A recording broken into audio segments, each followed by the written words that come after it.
नमस्कार दोस्तों, मैं प्रीति स्वागत करती हूँ हमारे यूट्यूब चैनल प्रीतिज़ वे में। आपका स्वागत है। आप लोग कैसे हैं? आई होप सभी अच्छे होंगे, स्वस्थ होंगे, मस्त होंगे।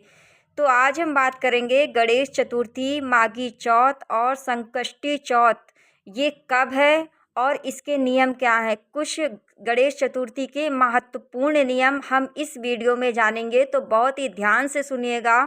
और जो लोग पहली बार व्रत करना चाहते हैं वो भी बहुत ही ध्यान से सुनिएगा इस वीडियो को, और इसी नियम के बारे में आज हम बात करेंगे। ओके फ्रेंड्स, तो चलिए अब हम बात कर लेते हैं कि संकष्टी चतुर्थी कब है। उससे पहले कि हम आपको बता दें कि अगर आप चैनल पर पहली बार आए हैं तो प्लीज़ आप चैनल को सब्सक्राइब कर दीजिएगा, और वीडियो अगर ज़रा भी पसंद आता है आपको तो एक लाइक मारे बिना बिल्कुल मत जाइएगा। इससे हमें भी बहुत ही हिम्मत और प्रेरणा मिलती है। ओके फ्रेंड्स, तो चलिए अब हम बात कर लेते हैं कि गणेश चतुर्थी व्रत, माघी चौथ, संकष्टी चौथ ये व्रत किस दिन पड़ रहा है। तो ये व्रत पड़ रहा है हमको 6 तारीख को मंगलवार के दिन। ओके फ्रेंड्स, तो इस दिन हमें गणेश चतुर्थी का व्रत मिल रहा है। 6 तारीख दिन मंगलवार पड़ रहा है।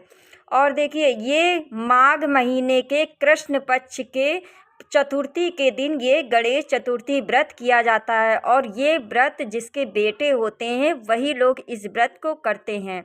अच्छा, अगला नियम जान लेते हैं। देखिए, जो लोग पहली बार अगर व्रत करना चाहते हैं तो वो कर सकते हैं, इसमें कोई भी संदेह नहीं है, क्योंकि ये खरमास में ही पड़ता है। इसलिए आप लोग को परेशान होने की ज़रूरत बिल्कुल भी नहीं है। अगर आप लोग पहला व्रत करना चाहते हैं, यहाँ से व्रत उठाना चाहते हैं तो आप कर सकते हैं। ओके फ्रेंड्स, समझ में आ गई होगी बात।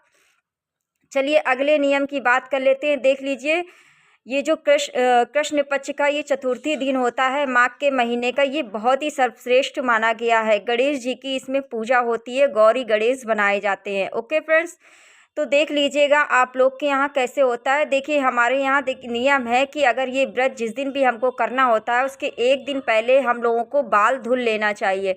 बाल धुलकर स्नान कर लेना चाहिए और शुद्ध सात्विक भोजन करना चाहिए। कोई भी मांस मदिरा वाला भोजन नहीं करना चाहिए। ओके फ्रेंड्स, समझ में आ गई होगी बात। चलिए अब दूसरे नियम की बात कर लेते हैं। देखिए, सुबह जब भी आप स्नान करें गणेश चतुर्थी के दिन, तो सुबह स्नान करने के बाद आप बाल धुल के स्नान एक दिन पहले कर लीजिएगा। उसके बाद जब भी स्नान करें, स्नान करने के बाद संकल्प लेना चाहिए कि आज हमारा गणेश चतुर्थी व्रत है और प्रभु इसको स्वीकार करना।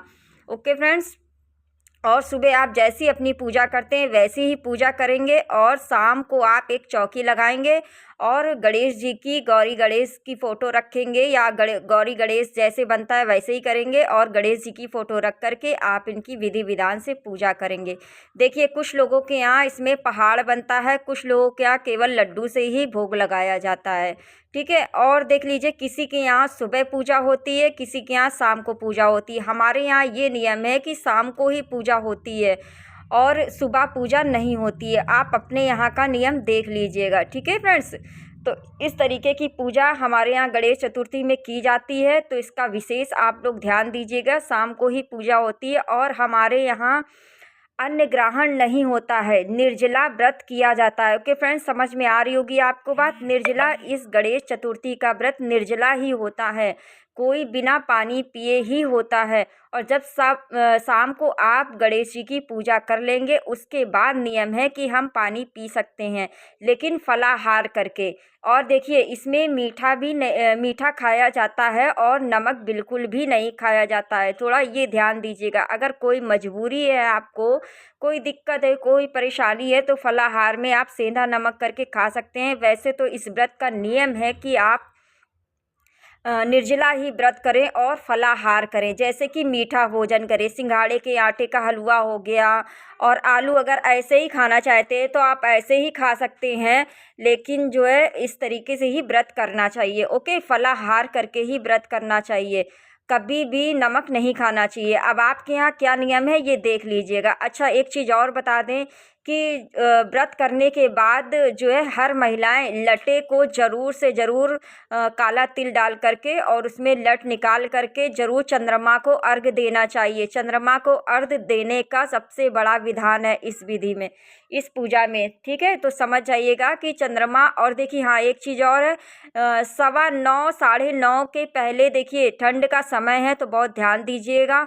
और ठंड में चंद्रमा भी नहीं दिखाई देते हैं क्योंकि जो है इतनी ठंड रहती है, इतना कोहरा रहता है, तो इस चीज़ का विशेष ध्यान दीजिएगा। उससे पहले कि व्रत मत खोलिएगा 9:30 के पहले, क्योंकि चंद्रमा का जब विधान हो जाएगा, नहीं दिखता है चंद्रमा तो कोई बात नहीं, लेकिन जब तक उसका विधान नहीं हो जाता है तब तक आप लोग व्रत बिल्कुल भी मत खोलिएगा। इस चीज़ का विशेष ध्यान दीजिएगा। 9:30 के पहले तो व्रत बिल्कुल भी मत खोलिएगा। ओके फ्रेंड्स, 9:15 9:30 के बाद ही नहीं दिखता है, कोई बात नहीं।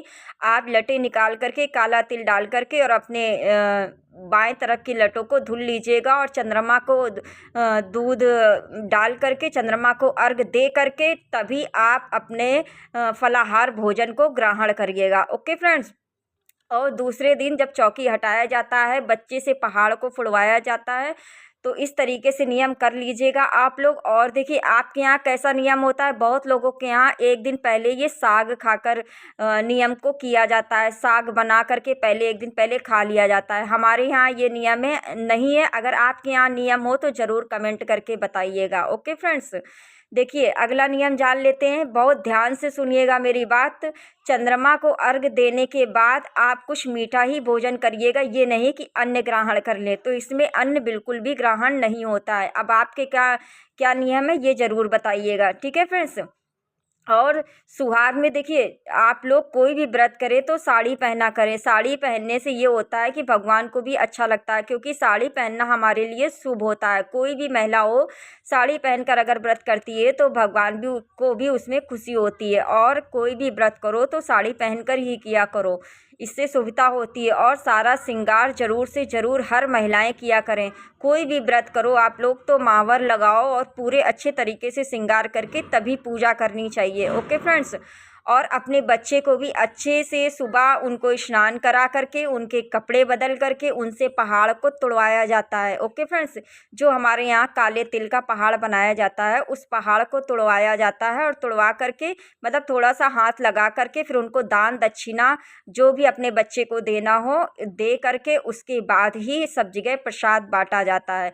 हमारे यहाँ तो काले तिल का प्रसाद बनता है। आपके यहाँ कैसा प्रसाद बनता है भाई? बहुत लोग सफ़ेद तिल का भी बनाते हैं, बहुत लोग काले तिल का बनाते हैं, लेकिन विशेष माना गया है काले तिल का पहाड़, क्योंकि ये बहुत ही हमारे लिए शुभ माना गया है, इसलिए काले तिल का पहाड़ बनाया जाता है। और आज के दिन आप लोग कथा ज़रूर से ज़रूर सुन लीजिएगा गणेश चतुर्थी की, ये विशेष है। आप पूजा करने के बाद कथा को सुन के तभी चंद्रमा को अर्घ दीजिएगा। ओके फ्रेंड्स, अगला नियम देखिए आप लोग समझ गए होंगे इस बात को। चलिए अगला नियम जान लेते हैं। देखिए अपने बच्चे को ज़रूर बिना दान दक्षिणा के कभी भी पूजा पहाड़ को मत तोड़वाइएगा, क्योंकि ये हमारे लिए शुभ है। और भगवान को भी दान दक्षिणा ज़रूर चढ़ाइएगा। जब शाम को आप पूजा करते हैं तो दान दक्षिणा चढ़ा करके वही दान दक्षिणा जो भी आप चढ़ाएंगे वो अपने बच्चे को भेंट स्वरूप आप उसे दे देंगे, ताकि बच्चा भी खुश होगा और बच्चे का नियम भी पूरी तरीके से हो जाएगा। और बच्चे को तिलक ज़रूर माथे पर लगाइएगा। जो गौरी गणेश बनाइएगा उसी गौरी गणेश से आपको बच्चे को तिलक ज़रूर से ज़रूर लगाना है। आई होप कि आपको समझ गई होंगे सारी बातें।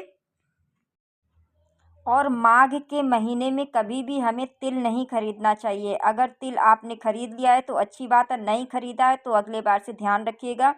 माघ के महीने में कभी भी हमको तिल नहीं खरीदना चाहिए, ये शुभ नहीं होता है। माघ लगने से पहले, पूर्णिमा लगने से पहले ही हमें तिल खरीद लेना चाहिए। ओके फ्रेंड्स, आई होप कि सारी बातें आपको समझ में आ गई होंगी। और ज़रा भी वीडियो पसंद आया हो तो एक लाइक मार कर ही जाइएगा। और चैनल पर पहली बार आए हैं तो प्लीज़ चैनल को सब्सक्राइब कर दीजिएगा। इससे हमें भी बहुत ही हिम्मत और प्रेरणा मिलती है आपके एक सब्सक्राइब से।